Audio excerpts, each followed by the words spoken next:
नमस्कार। खबरों के इस बुलेटिन को लेकर आपके साथ मैं हूं सुखवीर। आप देख रहे हैं आपका अपना चैनल भिवानी हलचल। सबसे पहले एक नजर आज की न्यूज हेडलाइंस पर। कांग्रेस के सीपीआई से गठबंधन के बाद भिवानी सीट के बदले समीकरण।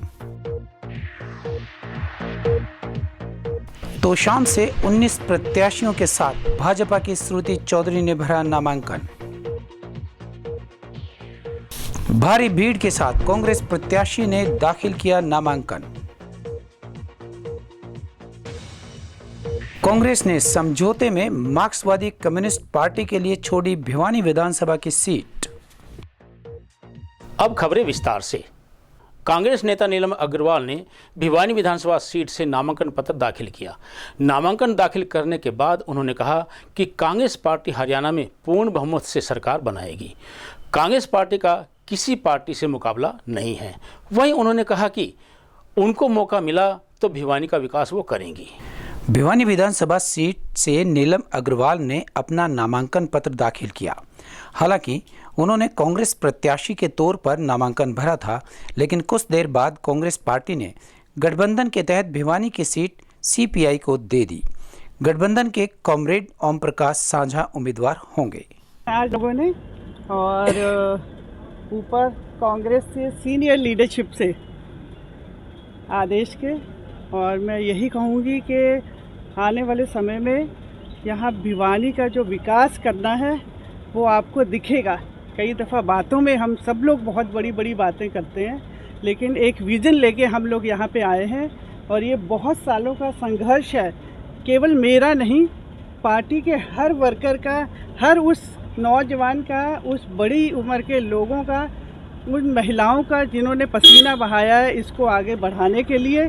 आज वो समय आया है कि हम लोग उस लायक हुए हैं कि हम यहाँ पे कुछ करके दिखा सकें। अगर आप पूछें कि मुद्दे क्या हैं, तो मैं समझती हूँ कि ये हर किस्म की तैयारी करनी पड़ेगी यहाँ पे। आज आम व्यक्ति भी पानी से त्रस्त है, सिक्योरिटी से त्रस्त है, एक तकलीफ़ों से गुजरा है, चाहे बिजली का है, चाहे अच्छी शिक्षा का है, चाहे सिक्योरिटी का है। तो मैं कहूँगी कि अस्पतालों को देख लीजिए, उन सब को धीरे धीरे हम लोग बहुत ऊंचाइयों पे लेके जाएंगे, उनको उनकी दशा और दिशा को ठीक करेंगे। तो यही करने के लिए आज ये सब कुछ हम लोग आज इस मुकाम पे पहुँचे। वहीं आम आदमी पार्टी से इंदु शर्मा ने भिवानी विधानसभा क्षेत्र से पंजाब के परिवहन मंत्री लालजीत सिंह भुल्लर की उपस्थिति में नामांकन पत्र दाखिल किया। पंजाब के परिवहन मंत्री ने कहा कि हरियाणा में आम आदमी पार्टी सरकार बनाएगी। वहीं आप प्रत्याशी इंदु शर्मा ने कहा कि वह चुनाव जीतने के बाद भिवानी का विकास करेंगी। आम आदमी पार्टी की ओर से इंदु शर्मा ने अपना नामांकन पत्र दाखिल किया। नामांकन पत्र दाखिल करने जाने से पूर्व उन्होंने अपने परिजनों के साथ हवन किया और उसके पश्चात परशुराम मंदिर से लघु सचिवालय के लिए उनका काफिला चला। आम आदमी पार्टी अब की बार बहुत भारी बहुमत से भिवानी से जीत के निकलेगी, ये मैं आपको विश्वास दिलाती हूँ। क्योंकि भिवानी की जनता ने देखिए सभी पार्टियों को मौका दे दिया। 15 साल से हमारे बीजेपी के विधायक हैं, लेकिन शहर के हालात आज भी टस से मस नहीं हुए हैं। आज भी शहर वैसा ही है जैसे पिछले 20-25 साल पहले थे। विकास नाम की कोई चीज़ भिवानी शहर में नहीं हुई। और मैं आप सभी के माध्यम से ये वादा करती हूँ भिवानी की जनता को, अगर भिवानी की जनता ने मुझे प्यार दिया, आशीर्वाद दिया और मुझे इस काबिल बनाया कि मैं भिवानी के लिए कुछ कर पाऊँ, तो मैं भिवानी को विकास के एक नए मार्ग पे लेके जाऊँगी। सामने भी अब की बार 80,000 पार आम आदमी पार्टी अब की बार यहाँ से कम 40,000 मतों से जीती। कैंडिडेट इंदु शर्मा जी जो बहुत ही मेहनती और तेज तरार उम्मीदवार हैं आम आदमी पार्टी के, और इनके चलते हुए इनसे डरते कांग्रेस पार्टी जो है अभी तक अपना उम्मीदवार ही नहीं उतार पाई ज़मीन पे। और कल पता चला है कि वो अब कम्युनिस्ट पार्टी को समर्थन कर रहे हैं। एक अपने आप को इतनी बड़ी पार्टी, सबसे पुरानी पार्टी कहने वाली, नेशनल पार्टी कहलाने वाली, अभी तक जो हमारी विधानसभा है भिवानी, वहाँ से अपना उम्मीदवार ही नहीं दे पाई। तो इससे साफ जाहिर है कि हमारे जो उम्मीदवार हैं इंदु शर्मा जी वो शान से जीतेंगे। और इनके ससुर जी डॉक्टर वासुदेव शर्मा जो पहले मिनिस्टर रहे हैं, डिप्टी स्पीकर रहे हैं, उन्होंने लंबा समय सेवा करी है हरियाणा स्टेट की, और वैसे ही हमारे जो उम्मीदवार हैं इंदू शर्मा जी, ये भी लोगों के सेवादार बन के चलते हैं। इनका प्यार है सारे हलके में, सारी विधानसभा में। और जैसे पंजाब में और दिल्ली में हमारे शिक्षा का मॉडल अच्छा करा गया है, स्कूल ऑफ एमिनेंस बनाए गए हैं, हमारे जो प्रिंसिपल हैं पंजाब के उनको सिंगापुर से सिखलाई दी जा रही है, वैसे ही हमारे हरियाणा में भी आम आदमी पार्टी लाएंगे लोग। इस बार लोग आम आदमी पार्टी को लाने के लिए तैयार खड़े हैं। और कई बार ना कई हमारे प्रेस वाले भाई पूछ लेते हैं हमारे उम्मीदवार से कि यहाँ के जो उम्मीदवार है वो 15 साल का एमएलए है, 3 बार का जीता हुआ एमएलए है। हमारे पंजाब की बात करें ना, सरदार प्रकाश सिंह बादल 11 बार के विधायक थे, कितनी बार वो मंत्री रहे, 5 बार मुख्यमंत्री रहे। और हमारे जो दूसरे क्षेत्र हैं, दूसरी विधानसभा, वहाँ से भी 5-5, 6-6, 4-4 बार के विधायक जो लोगों ने हरा दिए। और आम घरों के लड़के और लड़कियां जिनको एमएलए बनाया, मिनिस्टर बने हैं। हमारे मुख्यमंत्री भगवंत सिंह मान वो भी 2 बार मेंबर पार्लियामेंट उनको लोगों ने जिताया, इस बार फिर बहुमत से जिता के उनको मुख्यमंत्री बनाया। लोग जो है ना, ये जो जनता है, ये जनता चाहे तो आदमी अर्श पे, जनता चाहे आदमी फर्श पे। इन लोगों को इस बार जो हरियाणा की जनता है रवायती पार्टियों को चलता करने के लिए बैठी है। ये कांग्रेस, बीजेपी, सपा, बसपा, इनेलो वाले, इन लोगों को जो राज किया है ना, इन लोगों ने, इनका राज जनता ने देखा, हरियाणा की जनता ने। इस बार हरियाणा की जनता चाहती है जैसे दिल्ली और पंजाब में लोगों को सहूलतें मिली हैं, बिजली के बिल 0 आ रहे हैं, वैसे हरियाणा के लोग भी चाहते हैं कि आम आदमी पार्टी है, हमारा भी 0 बिल आए। भिवानी विधानसभा सीट के लिए निर्दलीय उम्मीदवार के रूप में विनोद चावला व प्रिया सृजा ने भी अपना नामांकन पत्र दाखिल किया। बवानीखेड़ा से कांग्रेसी उम्मीदवार प्रदीप नरवाल जब नामांकन पत्र दाखिल करने आए तो उनके साथ भारी भीड़ थी। लघु सचिवालय परिसर में अनियंत्रित भीड़ को देखकर डीसी महावीर कौशिक ने खुद मोर्चा संभालकर अनियंत्रित भीड़ को काबू किया। इनके अलावा नामांकन दाखिल करने के अंतिम दिन पार्षद विनोद चावला, भाजपा नेत्री प्रिया असीजा ने निर्दलीय उम्मीदवार के रूप में नामांकन दाखिल किया। नामांकन प्रक्रिया के दौरान लघु सचिवालय परिसर में प्रत्याशियों के साथ आई भीड़ अनियंत्रित हो गई।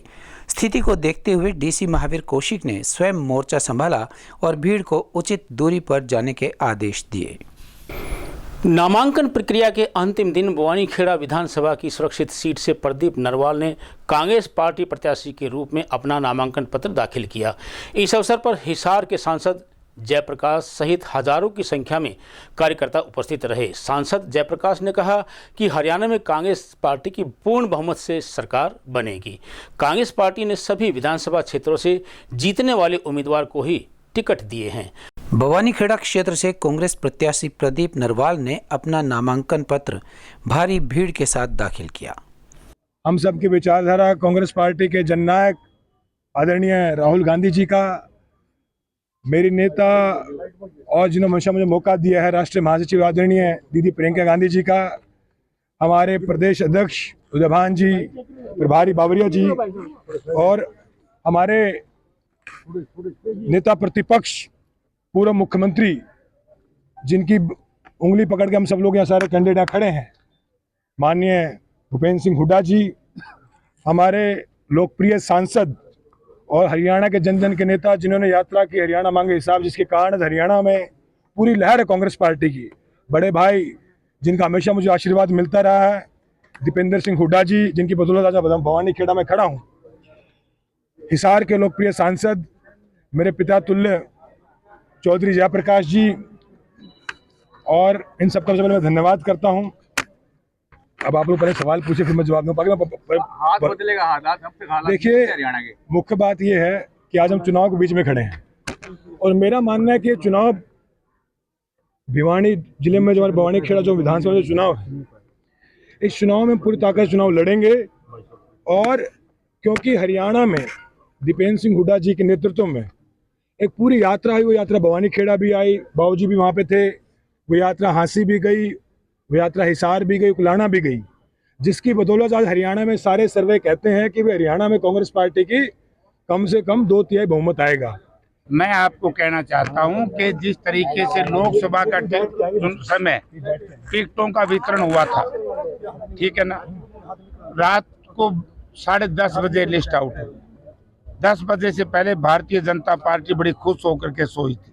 रणजीत सिंह भी 9 बजे ये कह रहा था कि मेरे मुकाबले में कोई कैंडिडेट नहीं है, और 11 बजे जैसे ही लिस्ट आई और जनता ने देखी तो रात को रणजीत को तो इसलिए नींद नहीं आई, जेपी आ गया, और मुझे खुशी में नींद नहीं आई। पूरी भाजपा भी जगी और हम भी जगी।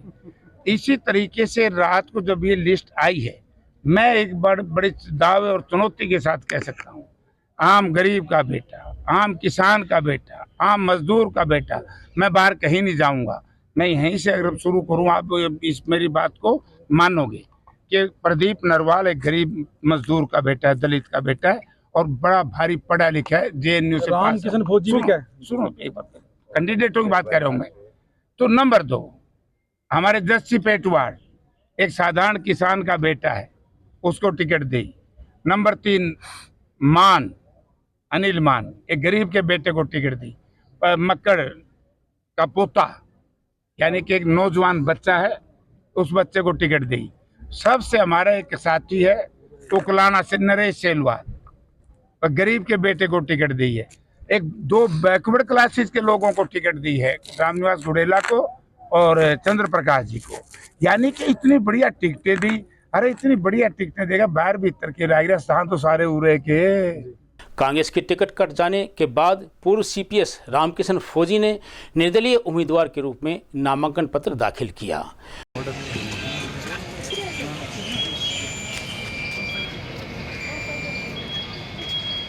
वहीं टिकट के प्रबल दावेदार सतबीर रतेरा ने पार्टी से विद्रोह कर निर्दलीय उम्मीदवार के रूप में अपना नामांकन भरा। इनके साथ ही JJP से गुड्डी लांग्यान और इनेलो बसपा से संदीप कुमार ने नामांकन पत्र दाखिल किया।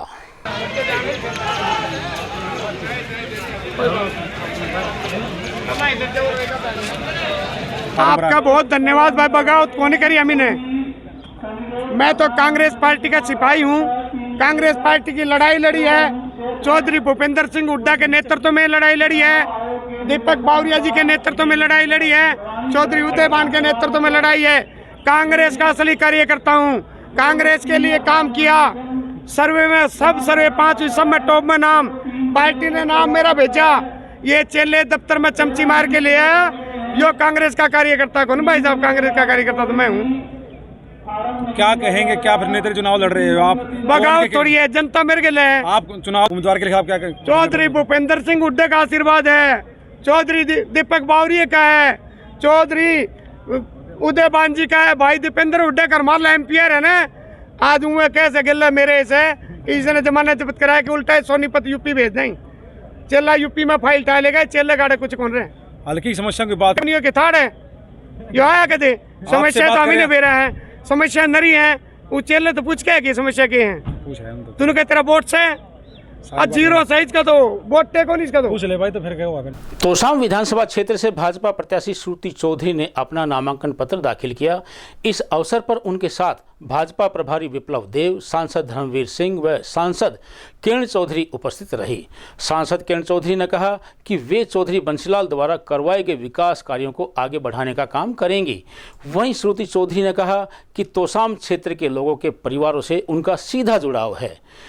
नामांकन के अंतिम दिन भाजपा के तोशाम विधानसभा क्षेत्र से पूर्व मुख्यमंत्री चौधरी बंसीलाल की पौत्री व राज्यसभा सांसद किरण चौधरी की बेटी श्रुति चौधरी ने तोशाम उपमंडल कार्यालय में अपना नामांकन दर्ज कराया।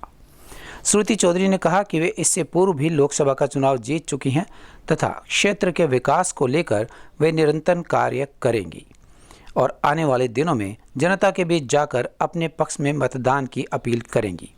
इस मौके पर उनके साथ भाजपा प्रदेश प्रभारी विप्लव देव, राज्यसभा सांसद किरण चौधरी व सांसद धर्मवीर सिंह भी उपस्थित रहे। चौधरी बंसीलाल द्वारा अपने कार्यकाल में करवाए गए विकास कार्यों को आगे बढ़ाने का कार्य किया जाएगा। आज श्रुति का विधिवत नॉमिनेशन हुआ है और श्रुति की पारी अब शुरू होगी और आप देखिएगा अपने दादा का, अपने पिता का, अपनी माँ का नाम जो है और अपने लोगों का, तो शाम के लोगों का जनहित के कार्य में तो शाम को अव्वल दर्जे के ऊपर जो है श्रुति हरियाणा के अंदर लेकर जाएगी। जिस तरह से मैंने 20 साल तो शाम की जनता को सींचा, तो शाम के इलाके का विकास करवाया। श्रुति जो है तो छोटी सी यहाँ पर आने शुरू हुई थी, चौधरी बंसीलाल जी उंगली पकड़ के अपना लेकर आते थे श्रुति को। उस समय से, और उसके बाद अपने पिता का भी जो है पूरा काम करती थी। मेरा तो सारा चुनाव जब भी मैंने लड़ा 4 बार श्रुति ने संभाला है। तो शाम का तो चप्पा चप्पा श्रुति जानती है, तो शाम के लोगों को जानती है। ये हमारा परिवार है, हमारा घर है। बहुत मान सम्मान प्यार हमारे लोगों ने दिया है, और मैं तहे दिल से नतमस्तक होकर सारे मेरे तो शाम के लोगों को धन्यवाद करती हूँ। मैं तो शाम के सभी सम्मानित लोगों से आज प्रार्थना करती हूँ कि मुझे जिताएं, ताकि आने वाला टाइम उसी तरीके से हम काम कर सकें जैसे किया है। गांव-गांव में विकास किया है, कोई ऐसा काम नहीं जिस पे घोर से घोर विरोधी भी नहीं कह सकता जहां काम नहीं हुआ। उस काम को आगे बढ़ाएंगे। किन मुद्दों को लेकर के चुनाव में जाएंगे आप? क्या हमेशा प्रगति, विकास, सबकी भलाई, 36 बिरादरियों का भाईचारा। इनेलो बसपा से ओम सिंह, आप पार्टी से दलजीत सिंह तालू, पीपीडी से बलवान सिंह ने भी नामांकन दाखिल किया। निर्दलीय उम्मीदवार के रूप में पूर्व मंत्री स्वर्गीय जगन्नाथ के पुत्र जितेंद्र नाथ ने अपना पर्चा भरा। तोशाम विधानसभा क्षेत्र से इनेलो बसपा गठबंधन के उम्मीदवार ओम सिंह, आप पार्टी के दलजीत सिंह, पीपीडी के बलवान सिंह ने और नीरज लेंगा ने भी अपना नामांकन पत्र दाखिल किया। निर्दलीय उम्मीदवार के रूप में पूर्व मंत्री स्वर्गीय जगन्नाथ के पुत्र जितेंद्र नाथ ने अपना पर्चा दाखिल किया। सबसे मेन मुद्दा तो बेरोजगारी, पानी और बिजली, पानी, शिक्षा, स्वास्थ्य, पूरी मतलब कोई भी सुविधा नहीं है। किरण ने लगातार 4 बार या 3 बार वहाँ से विधायक रही है, लेकिन वो विपक्ष में रही है ज़्यादातर। विपक्ष में होते हुए भी उन्होंने सीएम साहब के साथ मतलब ऐसे वैसे कर करा के उसे कोई काम नहीं करने दिया। तो आम आदमी पार्टी ने मेरे को, मैं दलजीत तालू, आम आदमी पार्टी ने मेरे को मौका दिया है। तो शाम की जनता का मेरे को आशीर्वाद मिला, तो शाम में वो काम करके दिखाएंगे जो कि, क्योंकि हमारी पार्टी दिल्ली और पंजाब में हमारी सरकार है, इसे बेहतर काम करते हम। शिक्षा के ऊपर, स्वास्थ्य के ऊपर, बिजली पानी के ऊपर, महिलाओं का किराया फ्री और बुजुर्गों की तीर्थ यात्रा हमारे मेन मुद्दे रहेंगे। शिक्षा सबसे मेन मुद्दा रहेगा हमारा। तो इसी के आधार पर हम चुनाव लड़ेंगे और जनता हमारे को आशीर्वाद देगी। मुकाबला किस पार्टी से मानते हो? आपके सामने कांग्रेस भी है, बीजेपी भी है। मुकाबला तो ज़्यादातर कांग्रेस के साथ है। बीजेपी तो फिलहाल हरियाणा में नाम लेने वाला नहीं रहा। जैसे जेजेपी खत्म होगी ना, तो इसी तरह बीजेपी भी यहाँ से बिल्कुल चलेगी। मुकाबला मेरा कांग्रेस के साथ है। मुकाबला अगर बात करें हरियाणा की, तो कितनी सीट आप उम्मीद करते हो हरियाणा में आ जाएगी? हमारी कम से कम 65 सीट आने की संभावना है। जिस तरह से आम आदमी पार्टी का काम है, दिल्ली में जो हमारा काम बोलता है, पंजाब में जो काम बोलता है, उस तरीके से, क्योंकि आज तक कोई भी पार्टी, जितनी भी हमारे भारत के अंदर पार्टियां हैं, किसी ने भी ये काम नहीं किया। हमने राजनीति करने सिखाई है दूसरों को, हम राजनीति करने नहीं आए। हम तो जनता की भलाई के लिए आए हैं, क्योंकि हम तो जनता के मुद्दों पर चुनाव लड़ते हैं और उनकी जो काम है वो पूरे करते हैं। लोहार भी नजदीक लगता है। लोकसभा लोहारू विधानसभा क्षेत्र से कांग्रेस प्रत्याशी के रूप में राजवीर फरटिया ने नामांकन पत्र दाखिल किया। उन्होंने नामांकन पत्र के 2 सेट जमा करवाए। इनेलो बसपा गठबंधन प्रत्याशी के तौर पर भूप सिंह, आम आदमी पार्टी से गीता वाला ने नामांकन दाखिल किया। जेजेपी से अलका आर्य ने भी पर्चा भरा। वहीं संदीप सिंह, सूरजभान, राजवीर, उद्मीराम, सुरेश कुमार ने भी आज़ाद उम्मीदवार के रूप में अपने अपने पर्चे भरे। लोहारू विधानसभा क्षेत्र के लिए कुल 18 प्रत्याशियों ने अपने नामांकन पत्र दाखिल किए। कांग्रेस प्रत्याशी के रूप में राजवीर फरटिया ने अपना नामांकन पत्र दाखिल किया। इनेलो बसपा गठबंधन प्रत्याशी के रूप में भूप सिंह ने, आप पार्टी से गीता बाला, जेजेपी से अलका आर्य ने अपना नामांकन पत्र भरा। कांग्रेस हाईकमान के द्वारा भिवानी विधानसभा सीट से मार्क्सवादी कम्युनिस्ट पार्टी से समझौता करने के बाद कामरेड ओम प्रकाश को गठबंधन का प्रत्याशी घोषित किया गया है। प्रत्याशी कामरेड ओम प्रकाश ने कहा कि जन विरोधी भाजपा को सत्ता से बेदखल करने की दिशा में कांग्रेस पार्टी ने सराहनीय कार्य किया है। वहीं उन्होंने कहा कि भिवानी की जनता उन्हें भारी मतों के अंतर से जीत दिलाकर विधानसभा में भेजेगी। कामरेड ओम प्रकाश ने मार्क्सवादी कम्युनिस्ट पार्टी और कांग्रेस के साझा उम्मीदवार के तौर पर प्रत्याशी बनने के बाद कहा कि उनकी प्राथमिकता भिवानी शहर से गुंडागर्दी खत्म कर यहां पर अमन व चैन स्थापित करना है। भिवानी की 2 बड़ी औद्योगिक मिलें जो बंद पड़ी हैं, उन्हें फिर से शुरू कर रोजगार के अवसर शहरवासियों के लिए उत्पन्न करना वे अपनी प्राथमिकता मानते हैं। उन्होंने कहा कि भिवानी शहर में स्वच्छता, गली व सड़क निर्माण को लेकर लोगों की शिकायतों को दूर करने को लेकर तत्परता से कार्य करेंगे और भिवानी के हर नागरिक को पीने का पानी, साफ सुथरी सड़कें व पार्क मिले, इसके लिए वे कार्य करेंगे। उन्होंने कहा कि भाजपा विरोधी ताकतों को एकत्रित कर भिवानी विधानसभा क्षेत्र का विकास करना उनका उद्देश्य रहेगा।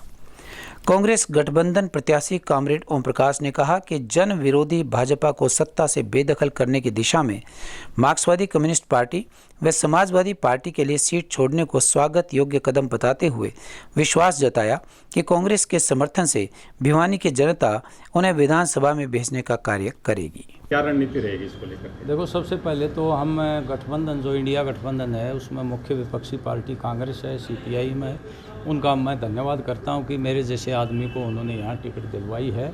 और कांग्रेस के भाई हमारे सारे साथी हैं, हमने इकट्ठा लोकसभा का चुनाव लड़ा है और वो सारा हमारे को साथ देंगे। मैं उनसे सबसे मिलूँगा और कोई एक अकेला ओम प्रकाश नहीं बन रहा, बल्कि सारे कांग्रेस जन और लेफ्ट के जो लोग हैं मिलजुल करके हम सब सारे साथी हम लड़ेंगे और लोगों की समस्याएं उठाएंगे। विशेषकर यहाँ भयंकर बेरोज़गारी है हमारे शहर में। 2 मिल थे, वो भी एक तो बंद हो गया और एक में भी बहुत कम मैन पावर है।